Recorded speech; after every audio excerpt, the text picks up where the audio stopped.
undisputed king of stars. Very happy to welcome first-time guest J.W. Richards, Ph.D.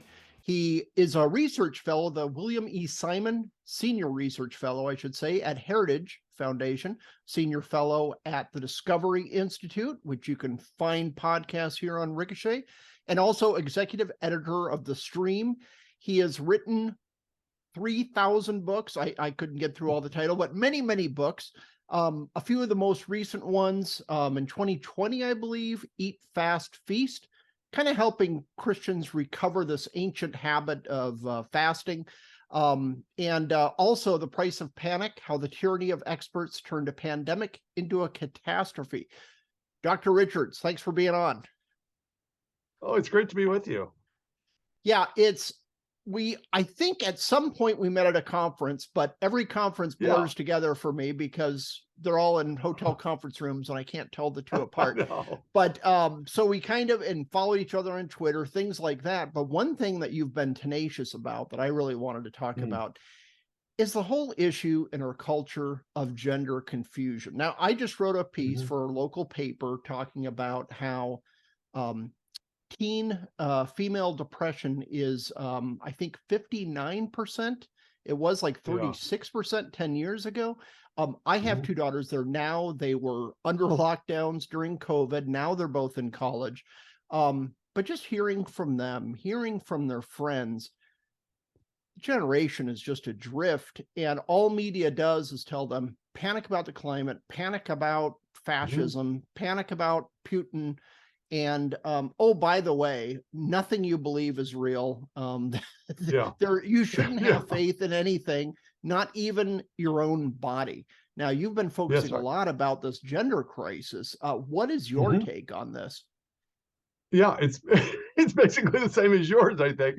I mean, honestly, just a little autobiographical detail, which people might have gathered. Just I've written on lots of different things. I'm a shameless generalist. I'm a philosopher, but I try to focus on the intersection of what I think are really important ideas and the culture and public policy. I was teaching at the business school at Catholic University. I was perfectly happy. And I read in manuscript form this book called Irreversible Damage by a journalist named Abigail Shrier that told the stories of these girls, a lot of them in California, who were undergoing these gender transition surgeries based upon this idea that they had this internal sense of gender called their gender identity that differed from their bodies. And so the way to treat this was not to adjust their false image of their body, which is what you would expect. It's to change with drugs and pronouns and scalpel their bodies and social surroundings to conform to this internal impression that they had. This seemed so insane, so diabolical, frankly, to me, that I thought, okay, this needs to stop. I don't know how I'm ever going to do anything about it, but my friend Ryan Anderson was working at the Heritage Foundation, and I think I even joked to him, let me know if you ever leave Heritage, maybe I'll apply for a job. And there need to be more backs. There need to be more backs to distribute the arrows. He was getting almost all of them at the time. Well, then, honestly, he left. He went to become the president of Ethics and Public Policy Center, another think tank here in DC. The position opened up. My younger daughter, reminded me of what I had said. So, Dad, now's your chance. So that's honestly, it's sort of how I ended up at Heritage. I wanted to be in this fight because I think it's civilizational. This is not a few men with kinks doing things that are sad and regrettable, but not sort of touching the center of civilization. But when you are sterilizing children, it's like, okay, we have passed a threshold here. And I honestly think it's just something that we absolutely have to fight and we have to stop. Most people at the time, even 2 years ago, thought this is this weird fringe thing that happens in a couple of schools in California. I think most people that are paying attention now realize, no, sorry, it's inside the house. The call's coming from inside the house. The federal government is pushing this, both in foreign policy and domestic. It's in your school's curriculum. It's in your elementary children's libraries, and if we don't do something about it fast, we are going to be in deep trouble. And so, honestly, that's what got me onto it, and that's why I talk so much about it on social media.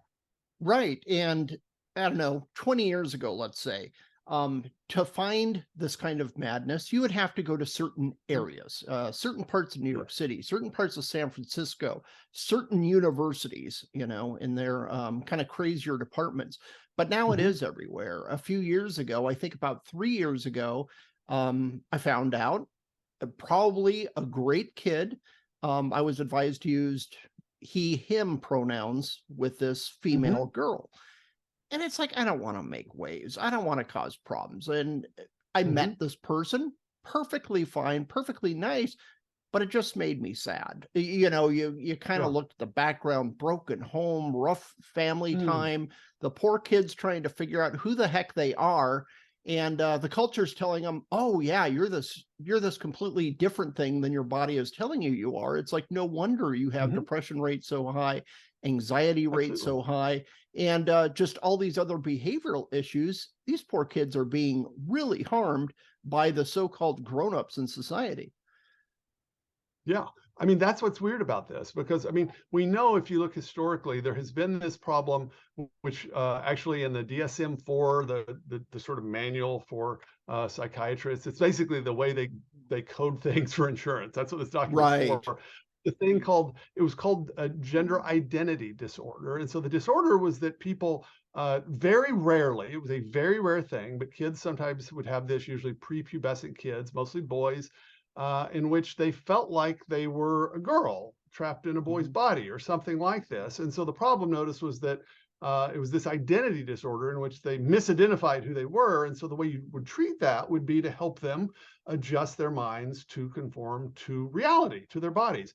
That was then changed in the DSM-5 to something called gender dysphoria, which describes a distress or discomfort with one's sense of gender. All right, so notice the shift here. It's subtle, but now the problem isn't that they have a false understanding of who they are. The problem is that they're just distressed. There's a distress between what their body is like and who they perceive themselves to be. And then there was a replacement ideology that happened behind the scenes, in which biological sex is displaced. It's actually downgraded. So we don't have sex anymore. This sounds crazy to people. But if you listen to gender ideologues, they will not talk about sex. They will talk about sex assigned at birth. So sex is a social construct. And then what people really are, insofar as they're anything, is this subjective psychological self defined by gender identity. And so treatment then is called gender affirming care. It doesn't involve helping the child adjust his or her mind, right, to reality. It's adjusting, affirming their perceived gender identity by adjusting everything else. And so we have a sort of redefinition of a very rare psychological disorder, plus an ideology that's now being taught through both social media and our influential institutions. And so it's quite clear, I think, if you look at the numbers of kids now that have this, that you have both a massive increase of gender dysphoria and then also just a massive increase of what we might call gender confusion, where kids are just baffled, mixed up, they're depressed, they're distressed because of things they see on social media. And there's this, it's a kind of confluence of factors so that you end up with, something like a 20-fold increase over just a period of years in the number of kids presenting with the symptoms. And now all of a sudden it's mostly girls rather than boys. It really, it's a crisis that is on the order of eugenics a century ago. If eugenics had been just affected basically everyone. That's what we're dealing with. Yeah, and I grew up, you probably did too, with this is the horrible object lesson of the Tuskegee experiments, where they were like sterilizing young Black people, and we can never let this happen again. And now we're just, anybody who walks into a clinic, they're absolved of any opportunity to give birth, whether female or male. They're just sterilizing these poor kids. And what if they change their mind in a few years, which they will? Well, sorry, too late, folks.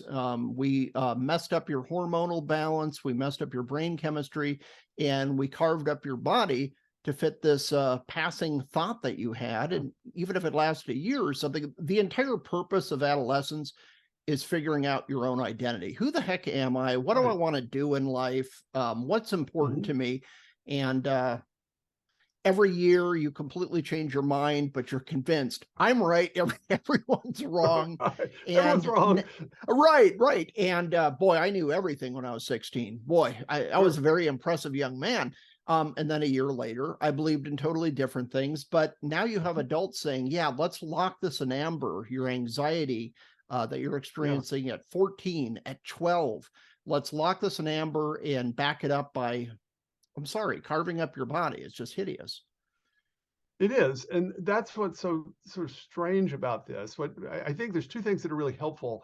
One is to sort of know a little bit of history. So Mm-hmm. I've been blessed in my career to be able to focus on different topics in which science has been hijacked by ideology. You see this, I say it in Mm-hmm. climate science, you see it sometimes in the natural sciences. You've seen it in the medical sciences, unfortunately. I mean, look, we invented eugenics as a positive program. The Nazis were the ones that gave it bad branding. We're the ones that started it. It was still happening Yeah. in some places. I mean, literal positive eugenics in the sense of sterilizing people against their will into the 70s in some Mm-hmm. places in the United States.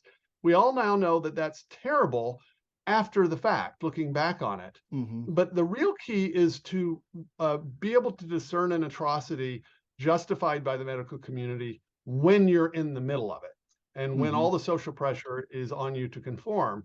That's the moment that we're in. I would hope that the COVID craziness would cause people to be slightly more skeptical of supposed medical authorities, but people still, you hear that, well, the American Academy of Pediatrics has issued guidelines saying that gender affirming care is the only option, and if you don't do this, kids will commit suicide, which is basically what they say. Yeah. WPATH, an activist transgender organization, will say the same thing. The Pediatric Endocrine Society says the same thing. The AMA. Well, all this tells me is that you have some lobbying groups that have an interest in pushing this stuff, because I know for a fact they didn't do a systematic review of the evidence. I know for a fact Mm-hmm. they haven't used any long-term randomized control trials to come up with these guidelines.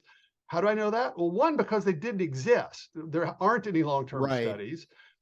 And so the fact, the press, unfortunately, is impressed by this, that, well, but all these medical organizations say this is the right thing to do. I say, okay, but so what? I mean, what, based on what? Mm-hmm. We know that it's not based on the normal standards they would use.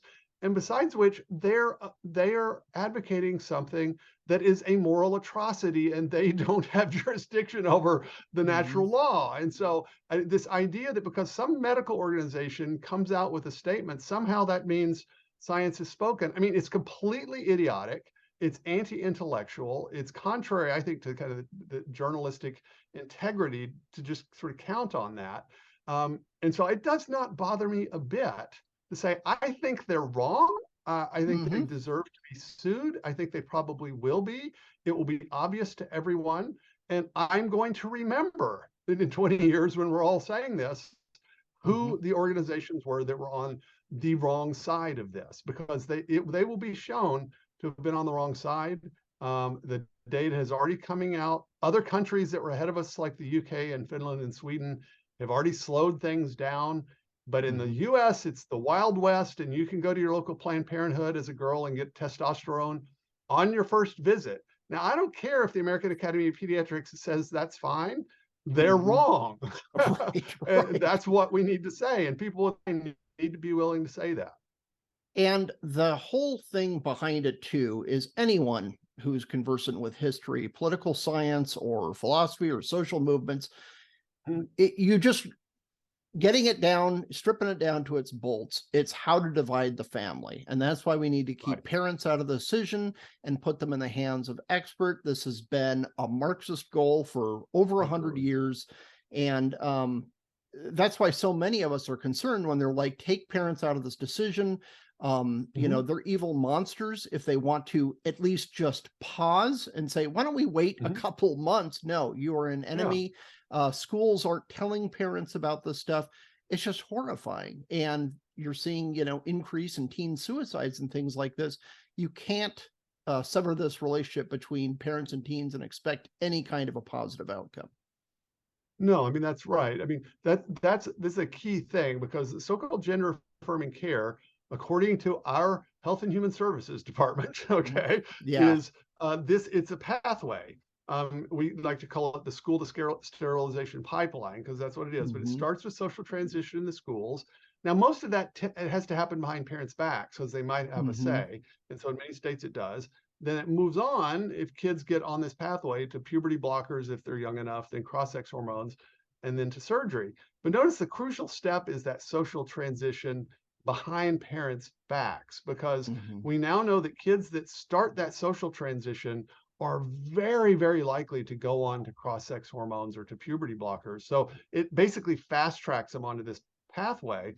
Whereas before this, before the recent craze, kids that had genuine gender dysphoria before puberty almost always worked their way out of it after they got through puberty. So Mm-hmm. this intervention, right, is itself causing the problem it's supposed to be helping. And as you said, part of the kind of crucial way in which this has to happen is it has to come between parents and their kids.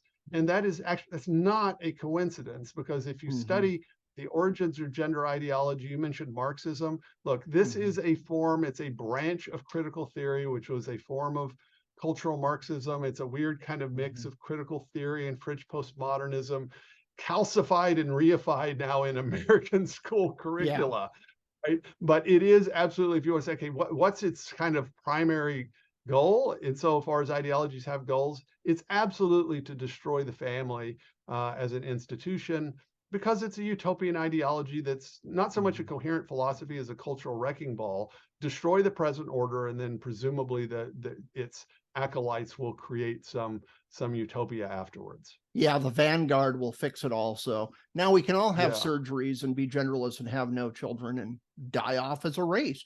Um, this is only possible in a nation that has kind of lost its focus on God. And I know you're with the Discovery Mhm. Institute as well. Yep. And a few years ago, I was looking at, I'd write about politics or pop culture or religion or philosophy, and I'm like, everything is one issue now. It's like they all feel like they're Mhm. blended and combined, uh, because frankly they are. We used to, in polite Yeah. society, well, I'm not going to talk about religion, I'm not going to talk about politics or Mhm. whatever, but it seems like they all blend together. And through your work with Discovery as well, Mhm. it just seems to me like 10, 15 years ago, you had this new atheist, these angry atheists, they're pure materialists. Let's mock and ridicule anyone who believes in any kind of divinity or has any faith or God. They just seem so tired and played out. And even people Mhm. kind of on the left are like, okay, what do we do now? Oh, let's do psychedelics so I can have this deeper metaphysical Yeah. experience. It's like, it just seems to me like this pure rationality, pure materialism, that mentality just failed miserably. And now a lot of people without God and who are resistant to God are just trying anything. If it's shrooms, fine, I'll do it. If it's some weird Mhm. gender fad, I'll do that too. Well, yeah, I mean, we definitely have a sort of fragmentation of sort of what happens when you lose any sense of the transcendent. I mean, I can say, just speaking for myself, I mean, honestly, all of my work, I think, has been in some way the expression of these two fundamental intuitions I have, these convictions that the Mm-hmm. universe exists for a purpose, and every human person is an intrinsic and valuable whole that is much greater than the sum of its parts. And so that's anti-materialistic, it's anti-reductionist, and I think you're absolutely right. I mean, the new atheism kind of it faded because, I mean, kind of a materialism and atheism, the thin soup. I mean, it's always going to be kind of Mm-hmm. only sort of suited for a select few. And so then the question is, okay, well, what comes after? As you said, well, it's people start exploring again, but it also creates a vacuum. And I think that's what's happened, because here's a weird thing, John, is if you think about it, okay, if materialism is true, it's atoms colliding with atoms, right? There's no Mm-hmm. persons, there's no free will, there's no agency. Um, and yet gender ideology says that we're this entity, this psychological entity that knows what it is, its gender identity, that's Mm-hmm. independent of the body, right? And in fact, in Yeah. transhumanism, which is sort of the next step, you are going to Mm-hmm. upload yourself to the internet, which implies that you're this disembodied soul or something that could be Mm-hmm. uploaded, right? And so this shows you Right. how what you actually have is the kind of fragments of a worldview that's been rejected, but can't be completely expunged. And so you have this kind of metaphysical schizophrenia that you see in deep ecology, the kind of hostility to the human person. and in gender ideology and in transhumanism. The way I would describe that as a Christian is I would say, well, what's happened is that the truth about the human person is that we are this unique spiritual material whole, this hybrid. We're fully spiritual and we're fully material at one and the same time. And any account of the human person and so of society and politics that wants to get things right is going to somehow account for that complexity. And if you don't, if you say, well, we're just a spiritual being, the body doesn't matter, or we're just material, you're going to screw everything up. And so that's basically where we are. We've rejected the truth about man, and now we're sort of dealing in the shards. Yeah, that's a fantastic way to put it. And that's the thing too. It is just kind of a total with the new atheist, a total disrespect for the spiritual person. And with everything else, it's like a rejection of the body. It's just like, this body is filthy. I don't know, Gnosticism, Manichaeism. It's just this contempt for the physical world. The physical world is evil. It's all about this, as you say, this entity that makes up who we are. And you try to get them to pin that down scientifically. Of course, they hem and haw and don't know what to say. Just like if you bring up quantum mechanics, they tend to have the same panic. But yeah, you really need to consider the spirit and the body, the spirit and the flesh at the same time, and honor them both. And you don't honor them by I don't know, cutting off and reassembling parts. Like, I don't know, you're trying to do upgrades to a hot rod. It doesn't work that way. Yeah.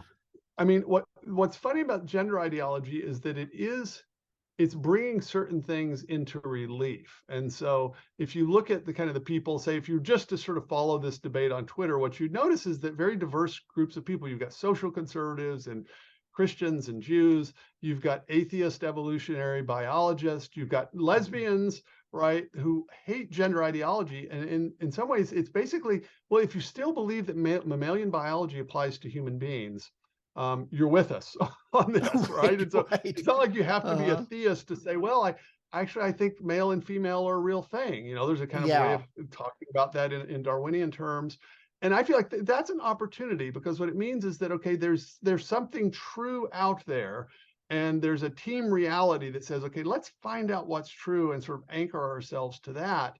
And again, as a Christian, I'm thinking of this in theological categories. You know, Paul says that the law is written on the heart, that even the Gentiles who did not have the law, who didn't have the 10 Commandments, he's writing to the church at Rome, he says they have the law that's written on the heart. So in other words, even if you're a new atheist, you know, even Christopher Hitchens knew that murder was wrong. He knew torturing children for the fun of it was wrong. And so they still have moral knowledge. And so we still have these things that we know, even when we actually disagree on these metaphysical questions. And so I'm hoping that, okay, let's anchor ourselves to that and say, if things have natures, right, and we can know them, and so we're agents that have freedom to argue and debate, what else would need to be true about reality in order for those things we agree on to be true? And so I'm hoping that here at the kind of bitter end, philosophically, if you think of gender ideology and gender surgery for kids, think of that as the reduction to the absurd of a particular kind of philosophical train running off the tracks.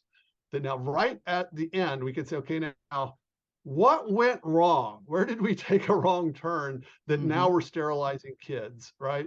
And we work our way back culturally. I mean, honestly, that's what I'm hoping for. And so that's when I get really depressed and I'm down in the ninth circle of hell studying this stuff, you know, and learning about the kind of next twist of this, I remind myself that, okay, the reality's still there.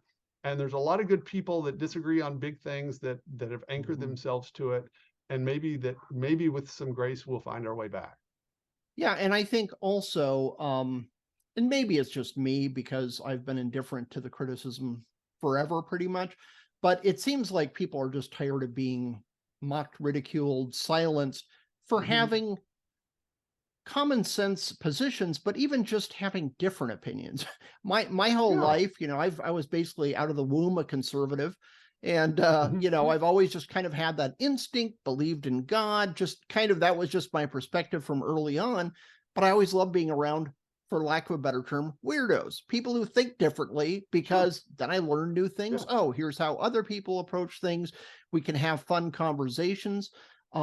And it's weird because I like that kind of diversity. Growing up, there's Mhm. girls who are tomboys, there are boys who are more sensitive, Yeah, and we all got along great right. together. And now it's this strange thing Absolutely. where you have the people screaming loudest for diversity who want this enforced sameness on everyone. Everyone must think the same thing, Absolutely. everyone must be the same way. And if you disagree on a tiny issue, we will try to destroy your life. No, absolutely. I mean, that is where we are though, because Hmm. these are radically totalitarian impulses. This is not the kind of 19th century imperial dictatorship, right? Where the guy's Hmm. telling you what to do, but he's not trying to get it down in your head, right? Now Yeah. they want to control the pronouns that you use. This had never Hmm. occurred to any dictator in the 20th century, that it had to get all the way down to pronouns, right? This is a kind of new thing. And so I do think in this strange moment, and I'm only half joking, being slightly neurodiverse is adaptive, Hmm. because you need to be able to have enough resistance, right? It may be that you're missing a gene, and so you don't care Hmm. if people hate you, but you need to be able to resist this. Yeah, this kind of totalitarian impulse. It was true in COVID. It's true with this ideology. And so a lot of people that actually are quite different, like I said, in the coalition of people opposing gender ideology, it's really diverse in every Hmm. possible way. But all those people have in common is a willingness to just have fidelity to the truth as they can see it, even if a lot of people hate them, and even if they get canceled and can't manage to find a tenure track job. Like some of the people that I Hmm. know are very much in that category. They would have been Yeah. perfectly fine card carrying materialists. They just simply dissented publicly at the wrong time on this particular question and found themselves Hmm. canceled. I want to know those people. I want to hang out with those people, and I want to fight with those people. Yeah, definitely. They're the people. And also too, those people, it's kind of easy for me to say because I write, I'm already an out of the closet conservative Yes. socially and otherwise. So it's I'm not putting myself at huge risk at my particular job. Mhm. But Right. I can tell you, as kind of someone who always just kind of kept my politics to myself, I worked in the private sector for most of my adult life. Mhm. And all it takes is one person in meetings saying, that seems dumb. And Mhm. everybody will jump in agreeing with you loudly. They're just waiting for Yeah. that one person, and not to impugn anyone, not to say, I hate that Sure. person, I want to kick them out. It's just like, no, I'm not going to go to that diversity training. Yeah. I just went to 3 last month. I'm done. I have a lot of work to do. And it's amazing that everybody will jump on board with you, people who you never expected. No, that's right. And I do think I've spent a lot of time in the last few months thinking about this strange virtue of moral courage, which is different Hmm. from physical courage. The physical courage of the athlete or the soldier. The moral courage, first of all, it's in a sense it's available to anyone. You could be a tiny little 95-pound weak woman, right? You can Hmm. be a giant muscular football player and a male. You can be young, you can be old. You might be kind of a heathen. You might be a pious Christian. Hmm. But you have this opportunity to show moral courage, and you need opportunities to do that. That's kind of the great thing about the moment which we're in, is Uh-huh. that there are daily opportunities for ordinary people to just show a little moral courage, as you said, and it might just be as simple as something in a boardroom or in your weekly team meeting in your business, or it might be something huge. But Hmm. that we're going to almost all of us be called to acts of moral courage, and some will be sacrificial. As you said, we're blessed. I'm blessed too. Hmm. I get paid. I've got a job that allows me to talk about this. Right. I think I thank lucky stars every day for that, but most people aren't in Hmm. that position. And so, I think we need to be holding those people up and praising them. Look, J.K. Rowling, um, I didn't have that on, my prediction Yeah, list for this the decade. That J.K. rock-ribbed Rowling, conservative would just J.K. stand Rowling. up to the Yeah. mob. I mean, I thought, wow, this is brave. This won't Hmm. last a week. Of course, she'll have to issue Right. some culpa. Nope, she is not Hmm. going to do it, and she's standing there, and it's just, look, I don't agree with her on a lot of stuff, but Uh-huh. it's just really admirable to see that. I Hmm. just think, yeah, it's just absolutely incredible. Yeah, and J.K. Rowling is still standing, but what's her name? Nicola Sturgeon. chief head of Scotland, she's gone because she tried to throw tried to throw male rapists in female prison. For some reason, the Scots didn't care for that decision. No, they didn't. And I really do think, I mean, I don't know if you've seen this Deseret News poll a few weeks ago, did a national poll of the population, representative sample on the pediatric gender surgery stuff.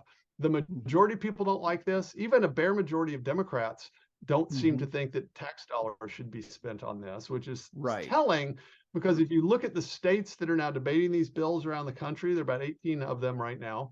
There has not, so far as I can tell, been a single Democrat in any state House or Senate in any hearing that has voted to limit these procedures. And there's not been a Republican that's voted the wrong way. So at the level of parties, this could not be more partisan. It is just one side versus the other. But actually among the general population, I think this is supporting these ghoulish procedures is going to be a losing proposition long term. I just hope that, frankly, the Democrats get to experience that at the ballot box. Yeah, absolutely. Well, Jay Richards, thanks so much for being on. Where can people find you? I'll include a bunch of links in the show notes, of course. Yeah, just check stuff that I write actually at heritage.org, and you can follow me in real time at Twitter at Dr. J. Richards. Okay, we'll have the links in the show notes. Really appreciate your perspective. We need a few more hours to hash all this out, but thanks for being on. Great to be with you.